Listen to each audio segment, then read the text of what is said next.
បាទជម្រាបសួរពុកម៉ែបងប្អូនទាំងអស់គ្នាអញ្ចឹងថ្ងៃនេះខ្ញុំបាទតាជាបៃសូមមកបង្ហាញអំពីរបៀបធ្វើថ្នាំបាទស្អំនៅពេលកាលណាយើងមានអាការៈដើររអិលដួលជាអបត្តហេតុណាបាទអញ្ចឹងទៅបណ្ដាលឲ្យឆ្លោះកជើងតែកាលណាបើយើងរអិលផ្លាតក្លុកដានជើងគោបាទឬរអិលភ្លឺស្រែឬក៏រអិលស្លែអីយើងដើរជន់ស្លែរអិលដួលទៅវាឆ្លោះកជើងនេះបងប្អូនឆ្លោះកជើងទៅវាមិនហើមដល់ហើមទៅឈឺដើររួចទេអញ្ចឹងឥឡូវថ្ងៃនេះខ្ញុំសូមបង្ហាញនៅថ្នាំស្អំបងប្អូនណាបាទគឺថ្នាំស្អំដើម្បីបំបត្តិការឆ្លោះគ្រិចហ្នឹងឯងអញ្ចឹងអត់មានអីច្រើនទេបងប្អូនយើងត្រូវរោស្លឹកម្លូឲ្យបាន3ស្លឹកអញ្ចឹងមកហើយដាក់គួបចូលគ្នាបាទដាក់គួបចូលគ្នាអញ្ចឹងមកដៃរៀងពិបាកបន្តិចបងប្អូន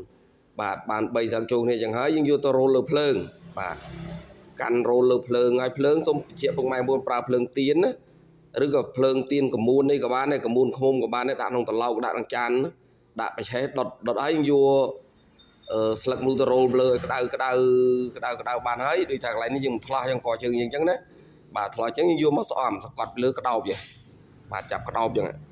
យអ៊ុនអញ្ចឹងទៅណាបាទហើយដឹងតែតិចហើយយើងយកមករោលលើអាភ្លើងទៀនឬក៏ភ្លើងកមួនឃុំហ្នឹងរោលលើអែរៀងក្តៅហើយយកមកដាក់អញ្ចឹងទៅចាប់អោបបាទគ្រប់3ដងសិនបាទគ្រប់3ដងយើងដូរស្លឹកបាទឆ្លាស់អាស្លឹកពីមុខនេះឲ្យទៅនៅក្រោយបាទเราទម្លាក់ចោលសិនអញ្ចឹងបាទន័យថាអានេះ2អញ្ចឹងត្រាប់ចេះវានៅពីក្រោយវិញនៅពីក្រោយវិញយើងរោល3ដងទៀតរោលយ៉ាងហើយចាប់អោបកន្លែងកជើងហ្នឹងម្ដងដល់ពេលគ្រប់3ដងយើងទម្លាក់អាស្លឹកមុខនឹងចោលមួយសារទៀតបាទម្នាក់ឯងពិបាកទេបងប្អូនអញ្ចឹងបាននេះដល់អាស្លឹកចុងក្រោយនេះបាទអញ្ចឹងយើងត្រាប់អានោះពីក្រោយវិញម្ដងទៀត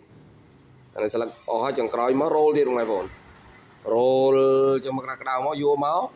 អោបទៅលើអាកន្លែងដែលយើងឆ្លោះកជើងហ្នឹងបងប្អូនឆ្លោះគ្រិចហ្នឹងបាទធ្វើតែ2ព្រឹកអញ្ចឹងជំងឺឆ្លោះគ្រិចហ្នឹងគឺជាតែម្ដងបងប្អូនណាបាទឆ្លោះគ្រិចហើមក៏បាត់អាឆ្លោះហ្នឹងក៏បាត់ដែរបាទមានតែប៉ុណ្្នឹងឯងបងប្អូនណាបាទកុំភ្លេចជួយshareប្រាប់គ្នាដឹងពីរបៀបធ្វើថ្នាំឆ្លោះគ្រិចស្អំបាទដោយវិធីស្អំបាទអរគុណច្រើនបាទ